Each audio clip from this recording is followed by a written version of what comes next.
해외 선물에 대해서도 간단하게 우리가 맛을 좀 보고자 합니다. 갓대기 거래 많이 이제 얘기를 하시더라고요. 아니, 내가 사지도 않았는데 어떻게 파느냐. 이 10% 오른다고 생각하는 개념은 이거는 10%가 오르면 따블이 움직인다. 이렇게 생각하시면 되는 거죠.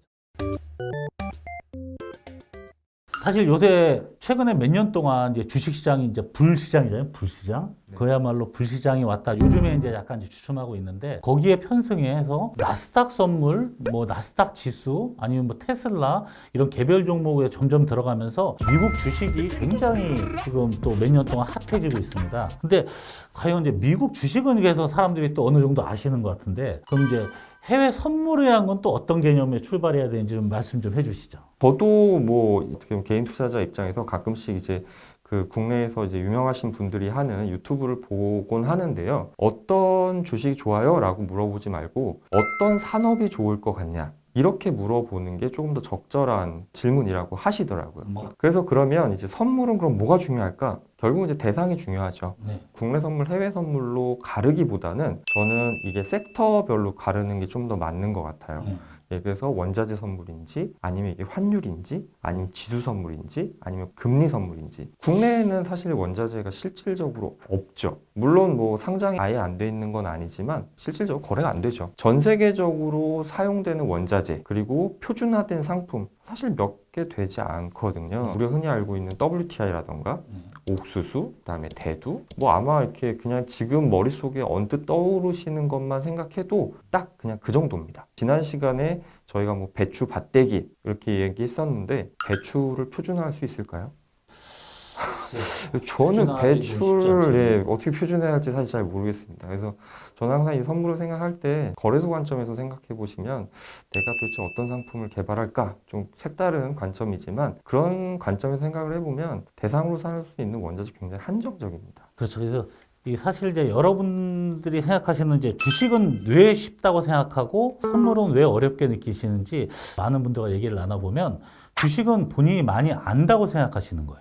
사실은 근데 주식이 굉장히 어렵습니다. 앞으로 유망한 건 반도체. 그러면 삼성전자지. 이 정도 아시고 투자하시는 분들이 반. 나머지 또 한 80%는 실적이 어쩌고, 퍼가 어쩌고, PBI 어쩌고, 이러면서 약간 분석을 좀 하실 줄 아는 분이 또 그 중에 한 7, 80%. 대부분은 모르시고 투자하시는 거예요. 삼성전자가 7만 원이 맞아요? 10만 원이 맞아요? 모르죠. 근데 기업 실적이 좋아지면 12만 원도 갈 수 있다고 얘기를 하는 거죠. 그러니까 이 굉장히 어려운 질문들을 많이 하는 건데 그래서 선물 투자가 오히려 한번 해보셨던 분들은 주식보다는 쉽다고 생각하시는 분들이 주식은 종목이잖아요. 그러니까 휘둘립니다. 휘둘린다는 표현은 뭐냐면 이게 적정 주가라는 거를 산정해내기가 굉장히 쉽지 않다는 거죠. 그리고 또 국내 선물이 있고 해외 선물이 있는데 국내는 뭐 여러분들이 다 아시다시피 코스피 선물이 있고 뭐 환율 달러 선물이 있는데 근데 사실은 이 우리나라 주가지 선물도 외국인들한테 많이 휘둘리는 거죠. 그래서 사람들이 해외 선물을 해보면 장점은 딱 하나 있습니다. 우리는 외국인들이 매도를 많이 하면 무조건 주가는 하락합니다. 올라간 경우가 거의 없어요. 물론 올라간 경우도 간혹 있지만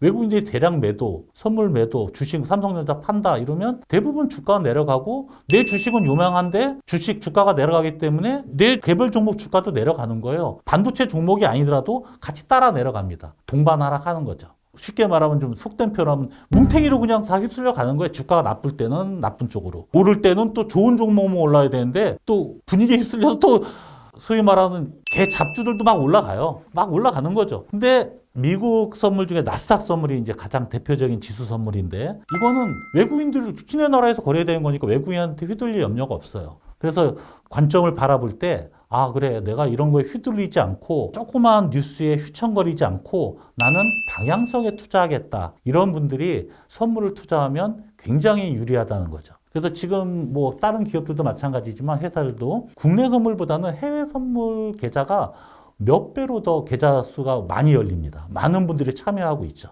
저는 사실 앞에 이제 그 말씀하신 것처럼 과연 선물은 투자일까?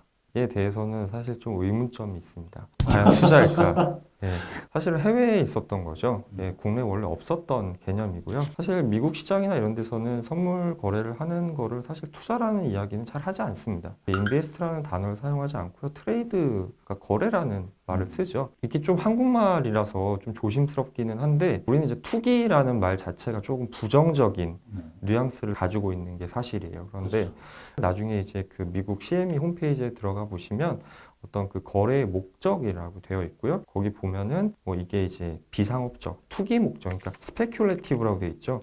그런 목적인지, 뭐 그렇지 않은 목적인지 그런 의미에서 분류가 되어 있습니다. 선물이라고 하는 게 만기가 있기 때문에 내 평생을 같이 할 수는 없습니다. 거기 시한까지만 그 변동을 취하는 거라서 저는 투자라는 보다는 조금 거래라는 단어가 맞지 않을까. 예, 이렇게 생각을 하고요. 이런 걸 염두하면 이제 여러 가지 특징이 조금 더 보일 수 있을 것 같습니다. 제 관점에서 보면 아까 말씀하셨지만 투기도 좋습니다. 우리 개인들은 이 시장에 왜 들어왔습니까? 주식 시장에도 마찬가지고 선물 시장에도 마찬가지고 삼성전자 왜 사셨어요? 물어보면 돈 벌려고 사죠. 주가가 올라오기를 바라고 사는 거 아니에요? 똑같습니다.